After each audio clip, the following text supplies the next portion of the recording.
Hello students, इस video में हम जुलाई 2021 सीए फाउंडेशन का जो क्वेश्चन करने वाले हैं वो है सेल और रिटर्न का क्वेश्चन। क्वेश्चन 3B था, 5 मार्क्स के लिए पूछा गया था। तो आइए चलते हैं सीखने की शुरुआत। ABC limited supplied goods on sale और रिटर्न बेसिस टू कस्टमर। तो कस्टमर को गुड्स भेजेंगे, उनको अगर पसंद आया क्वालिटी तो वो अपने पास रखेंगे, वरना हमें वापस कर देंगे। Goods are to be returned within 15 days from the date of dispatch, failing which it is treated as sale. तो से फर्स्ट को मैं गुड्स भेज रहा हूं, मैं 15 दिन राह देखूंगा। अगर आपको रिटर्न करना है तो 15 दिन के अंदर अंदर रिटर्न करना पड़ेगा। अगर 15 दिन तक आपका कोई जवाब नहीं आया और आपने गुड्स भी रिटर्न नहीं किए तो मैं अज्यूम कर लूंगा कि ये सेल हो गया है, क्योंकि भेजने के टाइम ही ऐसा कंडीशन मैंने रखा था। जैसे कि आप जानते हैं अमेज़न में भी ऐसा ही होता है ना। अगर हम गुड्स खरीदते हैं तो depending on the sale policy कहीं पे रिटर्न के डेज अलाउड होते हैं, 7 डेज 3 डेज। तो वैसा ही यहाँ पे है, 15 दिन तक अगर आपने रिटर्न नहीं किया तो 16th डे को बाय डिफॉल्ट मान लिया जाएगा कि आपने गुड्स अपने पास रख लिए हैं and you have liked it. The books of ABC are closed on 31st March 2021. Particulars of the same are as under. तो डेट ऑफ डिस्पैच दिया है, पार्टी का नाम दिया है, अमाउंट और remark. You are required to prepare following accounts in the books of ABC Limited. Goods on sale or return, sold and return day book. ये day book यानी कि रजिस्टर एक मेंटेन करना है, जिस रजिस्टर में हमें ये इंफॉर्मेशन मिलना चाहिए कि हमने कितने गुड्स सेल और रिटर्न पे भेजे, उसमें से कितने रिटर्न आ गए, कितने एक्सेप्ट हो गए और कितने अभी भी वहां पे बैलेंस है। तो एक रजिस्टर है डे बुक, और फिर गुड्स ऑन सेल और रिटर्न का लेजर अकाउंट बनाना है। तो हमने यहाँ पे फॉर्मेट बना के रखा है, आपको सम सिखाएंगे फॉर्मेट पढ़ते पढ़ते। तो पहला फॉर्मेट क्या है, ये memorandum books of accounts. Memorandum books of accounts मतलब ये रफ बुक है। काफी बच्चे ना क्लास में जब हम पढ़ाते हैं तो वो क्लास में रफ बुक में लिखते हैं। तो हम पूछते हैं ऐसा कैसे रफ बुक में लिख रहे हो, बोलते हैं सर घर जाके फेयर करेंगे, समझ के पूरा अच्छे से लिखेंगे, क्लास में रफ में लिखते हैं। तो वैसे ये रफ बुक है। रफ बुक का मतलब ये नहीं है कि जैसे मर्जी आए वैसे लिखेंगे, ये टेम्पररी बुक है, पक्का बुक्स ऑफ अकाउंट्स नहीं है। मतलब जब भी हम गुड्स सेल और रिटर्न पे भेजेंगे तो हम यहाँ पे लिखेंगे हिसाब के लिए, याद रखने के लिए कि किसको भेजा था, उसका क्या फिर फाइनल उसने गुड्स लिए नहीं लिए। तो ये कच्चा रिकॉर्ड है। जब वो कस्टमर गुड्स एक्सेप्ट कर लेता है तो हम उसको यहाँ से निकाल के हमारे फेयर बुक में लिख देंगे कि ये भाई सेल हो गया है। अगर कस्टमर गुड्स रिटर्न कर देता है तो हम यहाँ पे लिख देंगे कस्टमर ने रिटर्न कर दिया। तो फिर उस केस में फेयर बुक में लिखने का जरूरत ही नहीं है, गुड्स गया आ गया वापस, सेल तो हुआ नहीं। तो ये एक रजिस्टर है जो मेमोरेंडम अकाउंट है। मेमोरेंडम अकाउंट मतलब रफ बुक, ऐसे दिमाग में समझ सकते हैं। सेल और return day book, day book यानी रजिस्टर, डेली हम इसमें लिखेंगे, जैसे ही ट्रांजैक्शन होता है इसमें रिकॉर्ड किया जाएगा। तो इसमें देखो कॉलम्स कैसे बने हैं। अब ये कॉलम्स स्टडी मटेरियल में एग्जैक्टली ऐसा हो जरूरी नहीं है, ये कॉलम्स आगे पीछे हम अपनी रिक्वायरमेंट के हिसाब से कर सकते हैं, ठीक है। तो एक हमने डेट का कॉलम लिया है।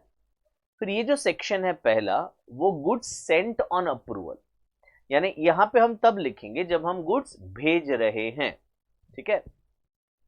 फिर ये जो सेक्शन है वो गुड्स रिटर्न का है, अगर कस्टमर गुड्स रिटर्न करता है तो यहां पे लिखेंगे। फिर ये जो सेक्शन है वो गुड्स अप्रूव्ड का है, कस्टमर अगर गुड्स एक्सेप्ट कर लेता है तो यहां लिखेंगे। और बैलेंस, बैलेंस का मतलब अभी गुड्स कस्टमर के पास हैं and as we are closing the books, अभी वो 15 दिन का समय कंप्लीट नहीं हुआ है, तो ना वो सेल है ना वो रिटर्न है। वो गुड्स उनके पास हैं बट वो गुड्स पे हकदार जो है, ओनर जो है वो हम हैं। तो आइए वन बाय वन सीखने की शुरुआत करते हैं। 10th मार्च को हमने PQR को गुड्स भेजे 25,000 के, तो मैं ये सेंट ऑन अप्रूवल के सेक्शन में लिखूंगा। 10th मार्च डेट होगा, पहले ईयर लिखूंगा, मेसर्स PQR और इधर अमाउंट लिखूंगा 25,000। तो ये 25,000 का माल मैंने भेजा।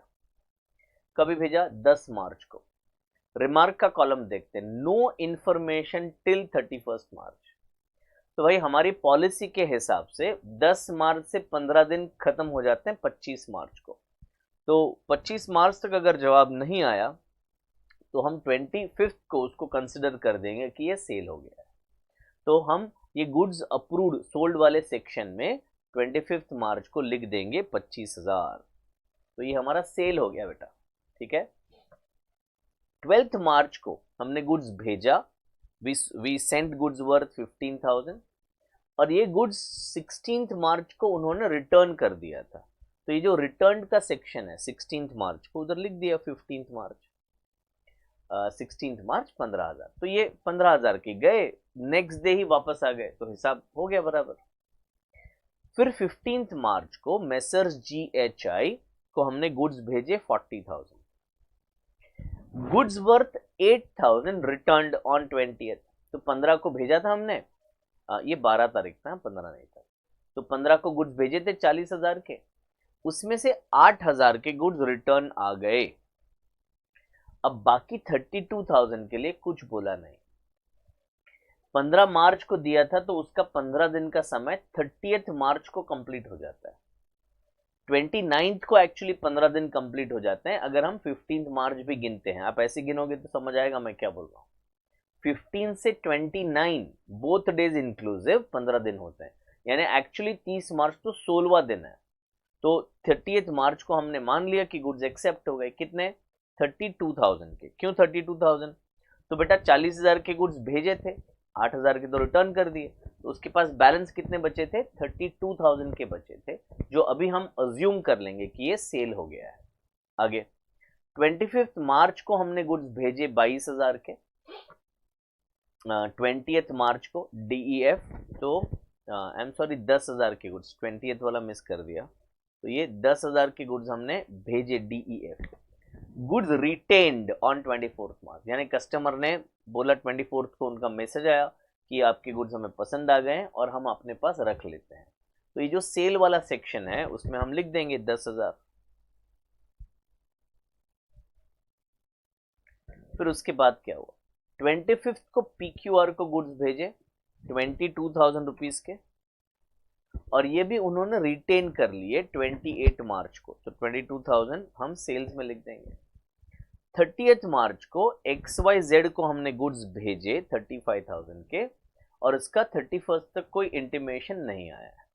अभी भाई 31st को तो 2 ही दिन हुए हैं, 30 और 31st, तो अभी 15 दिन का जो टाइम है वो तो बच गया है। तो हम इसको बैलेंस वाला जो सेक्शन है ना उसमें लिखेंगे 35,000, ठीक है। अब हम क्या करते हैं, हम इसका टोटल लेते हैं। Now because I am using Excel, मैं एक्सेल से टोटल ले लेता हूं। आपको कैलसी पे लेना है 1,47,000। मैं इसी फॉर्मूला को कॉपी कर लेता हूं बाकी इसमें एज अ शॉर्टकट। हाँ बेटा, ये आ गया। तो अभी ड्यूरिंग द होल मंथ, पूरे मार्च महीने में हमने 1,47,000 के गुड्स भेजे, जिसमें से 23 के गुड्स वापस आ गए। तो ये थोड़ा हिसाब लगा लेते हैं। हाँ, 147 माइनस 23, तो ये बचता है 124। 89,000 के गुड्स बिक गए, तो माइनस 89 अगर कर देते हैं तो 35,000 बैलेंस बचता है, which is nothing but goods which are lying with our customer. तो ये हुआ डे बुक वाला काम। ये फर्स्ट पार्ट हो गया हमारा, काफी सिंपल था। और अभी लेजर अकाउंट बनाने बोला है, सेल और रिटर्न टोटल अकाउंट। अब है ना, जो लेजर अकाउंट होता है उसमें हर दिन के ट्रांजैक्शन पोस्ट नहीं होते हैं बेटा। तो इधर से हमें है ना क्या क्या पोस्ट करना है मैं बताता हूं। तो पहले मैं लेजर अकाउंट दिखाता हूं आपको। ये सेल और रिटर्न का अकाउंट है, ठीक है। अगेन ध्यान दीजिएगा, ये मेमोरेंडम अकाउंट है, रफ बुक है। तो जब हमने गुड्स भेजा, पूरे महीने में जो गुड्स भेजा वो अमाउंट है 1,47,000। तो अगर नॉर्मल सेल होता तो जर्नल एंट्री क्या होता? डेटर टू सेल होता, डेटर टू सेल्स। तो यहां पे वही है, सिर्फ सेल की जगह सेल और रिटर्न लिखेंगे। तो सेल और रिटर्न जो अकाउंट है उसमें क्रेडिट साइड पे आ जाएगा बाय सन्ड्रीज, सन्ड्रीज यानी बाय डेटर्स, डेटर्स यानी ये सभी लोग, इनके इंडिविजुअली नाम नहीं लिखे जाता है। और एंट्री कब पोस्ट करेंगे? हम मंथ के एंड में करेंगे। तो 31 मार्च को हम एंट्री पोस्ट करेंगे 1,47,000, ठीक है। अभी पूरे महीने में कितने गुड्स वापस आ गए, तो उसका रिवर्स एंट्री होगा। तो इन द होल मंथ 23,000 के गुड्स वापस आ गए, तो इधर टू सन्ड्रीज होगा ब्रैकेट में रिटर्न 23,000। इसका और कुछ भी नहीं करना है, गए थे और वापस आ गए तो काम खत्म हो गया। कितने रुपए के गुड्स अप्रूव हो गए, तो 89,000 ये रहा टोटल। तो ये 89,000 हम यहां से निकाल देंगे, एंड इसका अभी एक और एक्शन लेना पड़ेगा। जो हमारा मेन सेल्स बुक होगा उसमें ये 89,000 की एंट्री दोबारा की जाएगी।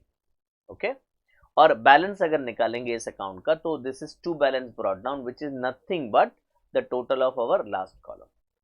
This will be carried forward to April month. April month में देखेंगे फिर ये सेल हो रहा है या गुड्स रिटर्न आ रहा है। तो आई होप आपको ये जो वीडियो है, जो क्वेश्चन है, वो समझ में आया होगा। इस वीडियो को ज़रूर लाइक कीजिएगा, very helpful to us, so that YouTube will recommend this video to somebody else who is also searching for similar video, and do subscribe our channel if you already not done।